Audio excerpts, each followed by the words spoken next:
Here, on the westernmost edge of the European continent, lies a nation shaped by the sea. Portugal. It is a land of sun-drenched coasts and rolling hills, seemingly modest in its size. Yet this small country once cast a shadow that stretched across the entire globe. It was for a time the smallest kingdom with the biggest reach in human history. Its story is one of astonishing ambition, of great courage, and of profound change. It is a tale of how a nation, driven by a unique blend of faith, curiosity and commerce, ventured into the unknown, and, in doing so, connected worlds that had never before met. The legacy of this empire is not just found in old maps or silent monuments. It lives on in the languages spoken from Brazil to Mozambique, in the customs and traditions that echo across continents. To understand Portugal is to understand the very beginnings of our interconnected world. The Portuguese were the pioneers of globalization, the first to stitch together the different lands of Africa, Asia, and the Americas into a single, sprawling network. This was an empire built not on vast land armies, but on naval supremacy, on fortified trading posts, and on the sheer boldness of its seafarers who dared to sail beyond the known horizons. Their journey began with a simple, yet powerful desire to see what lay beyond the horizon. For centuries, the Atlantic was known as the Sea of Darkness, a place of monsters and endless empty spaces. But for a few visionary minds in this small kingdom, it was a sea of opportunity. They looked out at the vast, shimmering expanse and did not see an end, but a beginning. They imagined new routes to fabled lands of spice and gold, a way to bypass their rivals and forge their own destiny. This bold dream would launch an era of unprecedented exploration, forever changing the course of human civilization. And so, we begin our journey into this remarkable story. It is a chronicle of how this nation, cornered by geography and overshadowed by a larger neighbor, turned its face to the ocean and found its fortune there. We will witness its spectacular rise, its golden age of unparalleled wealth and influence, and the slow, painful decline that followed. It is a narrative that speaks to the cyclical nature of power, the complexities of empire, and the enduring resilience of a people who have continually reinvented themselves. This is the story of Portugal, a small nation with a truly global soul. Long before its ships crossed the world's oceans, Portugal had to fight for its very existence. Its identity was forged in the difficult times of a centuries-long conflict known as the Reconquista. This was the gradual Christian reconquest of the Iberian Peninsula from the Moorish caliphates that had ruled for hundreds of years. Here, in this landscape of shifting borders and constant battle, the seeds of a distinct Portuguese identity were sown.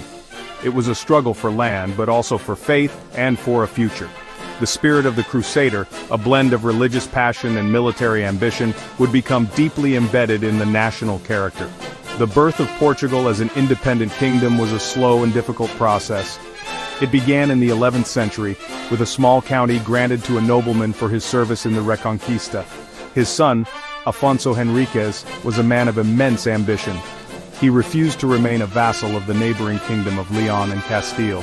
Through brilliant military campaigns and smart diplomacy, he fought for his independence. In 1139, after a decisive victory at the Battle of Ourique, he declared himself King of Portugal. This declaration was a bold act of defiance, the first step towards creating a nation with its own distinct path. Securing this new kingdom required more than just victories on the battlefield. It required international recognition. King Afonso I, as he was now known, skillfully asked the Pope, the ultimate decider of power in medieval Europe. Finally, in 1179, the papal bull known as Manifestus Probatum was issued, officially recognizing Portugal's independence. This was a monumental achievement. Portugal was no longer a rebellious county, but a legitimate kingdom in the eyes of God and man. With its border with Spain largely established, it became one of the most stable and politically defined nations in Europe, free to look beyond its immediate borders. With its place on the peninsula secured, Portugal's gaze began to turn outward. The Reconquista had given it a powerful sense of national purpose and a desire for expansion. However, blocked by the larger kingdom of Castile to the east, the only path for growth lay to the south, towards North Africa, and beyond that, into the vast, uncharted Atlantic Ocean. The very geography that seemed to limit Portugal would soon become its greatest asset. The long coastline, the excellent harbors, and the generations of fishing communities had created a people at home on the water. A new chapter was about to begin, one that would be written not on land, but upon the waves. The great leap into the unknown was inspired by one man's unique vision.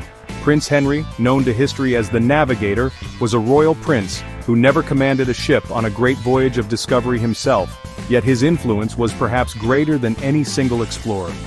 He was the grand architect of Portugal's age of discoveries. From his base in the sun-bleached Algarve region, he gathered the finest mapmakers, astronomers, shipbuilders, and sailors of his day.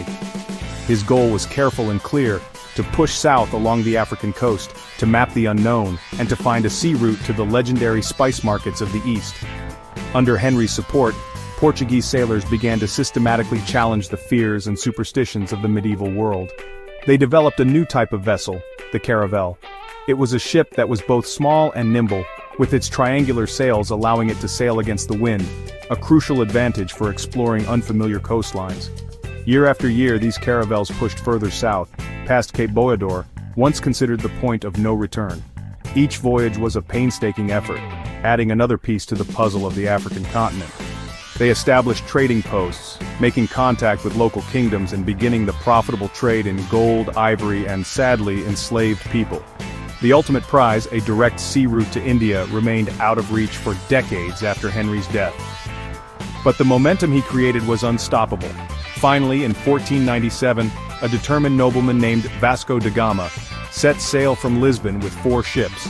He followed the routes pioneered by his predecessors, but then made a daring decision. He sailed far out into the South Atlantic to catch favorable winds, a journey that took him out of sight of land for over 3 months. This bold navigational feat allowed him to round the Cape of Good Hope and sail up the eastern coast of Africa. There he found a local pilot who guided his fleet across the final, vast expanse of the Indian Ocean. In May 1498, Vasco da Gama's ships dropped anchor off the coast of Calicut, India. A new era had begun. For the first time, a European power had established a direct sea link to the riches of Asia, bypassing the old overland routes controlled by Venetian and Ottoman rivals.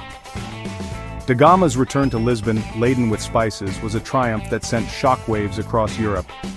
Just a few years later, in 1500, another explorer, Pedro Alvarez Cabral, on a journey to India, sailed too far west and made landfall on the coast of South America, claiming the vast territory of Brazil for the Portuguese crown. In less than a decade, Portugal had unlocked the sea routes to 2 continents. The world would never be the same. The voyages of da Gama and Cabral marked the beginning of Portugal's golden age. In a remarkably short period, this small nation established the first truly global empire in history. It was an empire of a new kind, not based on conquering vast areas of land, but on controlling the sea lanes and key strategic ports. From Lisbon, a network of power and trade spread outwards, creating a chain of fortified outposts that stretched from Brazil around Africa to the coasts of India, and all the way to the Spice Islands in modern-day Indonesia, China, and Japan. It was a maritime web, held together by the formidable Portuguese navy. The wealth that flowed back to Lisbon was amazing. Spices like pepper, cloves, and cinnamon, which were once worth more than their weight in gold in Europe, now arrived in massive quantities. Gold from West Africa, diamonds from Brazil, silks from China, and silver from Japan poured into the royal treasury. The city of Lisbon transformed into one of the world's most luxurious and diverse hubs, a bustling marketplace where merchants from across the globe gathered. The Portuguese Casa da India, or House of India, became the central place for this immense global trade, managing the royal monopoly on the spice trade with ruthless efficiency. This empire was not just about business, it was also about culture and religion. Driven by the same crusading spirit of the Reconquista, Portuguese missionaries, especially the Jesuits, traveled across the empire. They sought to spread the Catholic faith, and in doing so, they spread the Portuguese language and culture. We see this legacy today in the magnificent Baroque churches of Goa in India, or in the city of Macau in China, a former Portuguese trading post. The Portuguese language became a common language in ports across Asia and Africa, a testament to the kingdom's far-reaching influence. This cultural exchange was a two-way street, as Portuguese art and architecture began to include designs and styles from the East. This sprawling enterprise was governed from a great distance, a testament to Portuguese administrative skill. Viceroys were appointed to govern key territories like Brazil and Portuguese India, holding immense power on behalf of the king. They commanded fleets, waged wars against local rulers and European rivals, and oversaw the vast system of trade. For over a century, Portugal dominated the Indian Ocean, its fleets controlling the narrow passages of the Red Sea and the Persian Gulf. They had succeeded beyond their wildest dreams, creating a globe-spanning empire of trade and influence that was the envy of all of Europe. No golden age lasts forever. The first shadow fell upon Portugal's empire not from a foreign enemy, but from a problem with who would rule next at home. In 1578, the young and idealistic King Sebastian was killed in a disastrous crusade in Morocco, leaving no heir. This problem with the royal line led to the Iberian Union of 1580, a period where the crowns of Portugal and Spain were united under the Spanish king. For 60 years, Portugal was ruled from Madrid. Though it kept some self-rule, its foreign policy became mixed with that of its larger neighbor. Suddenly, all of Spain's enemies became Portugal's enemies. This new reality had terrible consequences for the Portuguese Empire. The powerful Dutch and English, who were at war with Spain, saw Portugal's profitable overseas territories as fair targets. They were rising naval powers, armed with better ships, more money, and a hunger for their own share of the Asian trade. Systematically, the Dutch East India Company began to attack and seize Portuguese strongholds in the Spice Islands, Ceylon, modern Sri Lanka, and Malacca. The English made progress in India. Portugal, its resources stretched thin and its leadership divided, found itself fighting a losing battle on multiple fronts across the globe. Its once unbeatable navy was now outmatched. Even after Portugal regained its independence from Spain in 1640, the decline was hard to stop. The empire had lost its most profitable territories in Asia, and now relied more and more on the wealth of Brazil, with its vast sugar plantations and, later, gold and diamond mines. Then, on the morning of All Saints' Day in 1755, disaster struck the heart of the empire. A massive earthquake followed by a tsunami and devastating fires destroyed Lisbon. The magnificent capital, the symbol of Portugal's wealth and power, was reduced to rubble. Tens of thousands died. The emotional shock was profound, shaking the nation's faith and confidence to its core. The Lisbon earthquake was a brutal turning point. While the city was rebuilt with remarkable speed and efficiency under the direction of the visionary Marquis of Pombal, the event seemed to symbolize a deeper national weakness. The immense cost of rebuilding further strained the state's finances, while the philosophical debates it sparked across Europe questioned the very nature of God and progress. The quake did not cause the empire's decline, but it showed it clearly for all to see. The old certainties were gone. Portugal was now a weaker power, struggling to hold on to the remnants of its once great empire in a world where new, more powerful players were setting the rules. The 19th century brought further trouble, speeding up the empire's breakup. The Napoleonic Wars saw France invade Portugal, forcing the royal court to flee to Brazil in 1807. This dramatic move shifted the center of the empire across the Atlantic. Rio de Janeiro became the capital, and Brazil was raised to the status of a kingdom, equal to Portugal itself. However, this only fueled Brazilian desires for full independence. When the king returned to Lisbon, his son Pedro remained behind, and, in 1822, declared Brazil an independent empire. With this single act, Portugal lost its wealthiest and largest colony, a blow from which its imperial economy would never fully recover. The rest of the 19th and early 20th centuries were marked by a desperate attempt to strengthen and expand its remaining colonies in Africa. During the scramble for Africa, Portugal fought diplomatically to secure its claims to the vast territories of Angola and Mozambique. These colonies became central to Portugal's national identity, and its claim to be a world power, even as its influence lessened. However, holding on to them became an ever-increasing burden. By the mid-20th century, changes were happening across the continent as movements for independence gained unstoppable momentum. Portugal, under the authoritarian Estado Novo dictatorship, stubbornly refused to let go. This refusal led to long and brutal colonial wars in Angola, Mozambique, and Guinea-Bissau, beginning in the 1960s. The conflicts drained the nation's money and its morale. A significant portion of the national budget was spent on the military, and thousands of young Portuguese men were forced to join the army to fight in wars that seemed unwinnable. The stress on society was immense. Within the armed forces, a deep unhappiness grew. A generation of junior officers who had strong opinions because of the colonial wars and were tired of the endless fighting, began to plot against the dictatorship that had ruled Portugal for nearly half a century.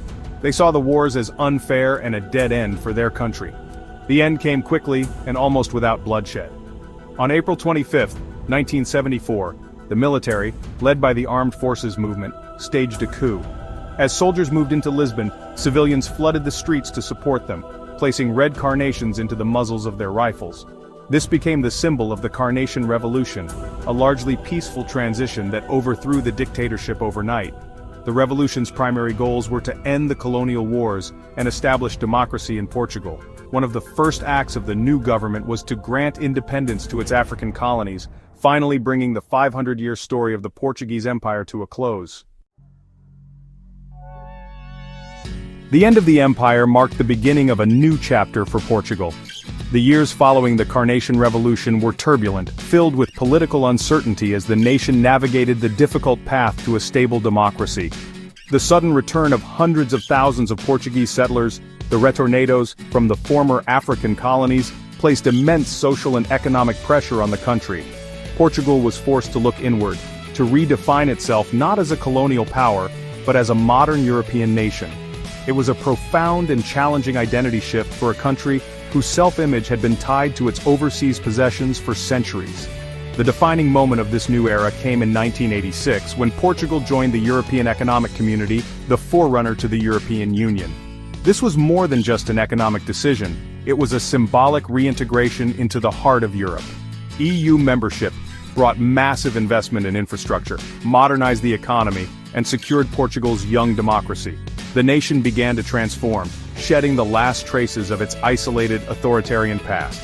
It embraced a new future as a cooperative partner within a community of nations, finding a new kind of influence not through colonial rule, but through diplomacy and shared values. Today, the legacy of Portugal's global past is woven into the fabric of its modern identity. It is visible in the rich diversity of its culture and heard in the melodies of fado, a music that speaks of longing and the sea. The Portuguese language, the sixth most spoken language in the world, forms the backbone of the community of Portuguese language countries, a cultural and diplomatic partnership that connects nations across 4 continents.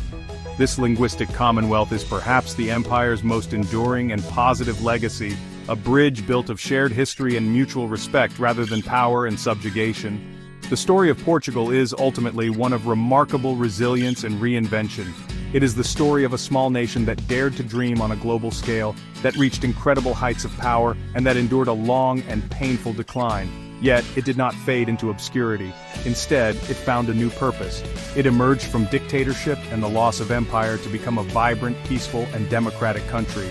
It stands today once again looking out at the Atlantic, not as a conqueror, but as a proud European nation with a unique global heritage, a living testament to the enduring power of culture, language, and the human capacity for change.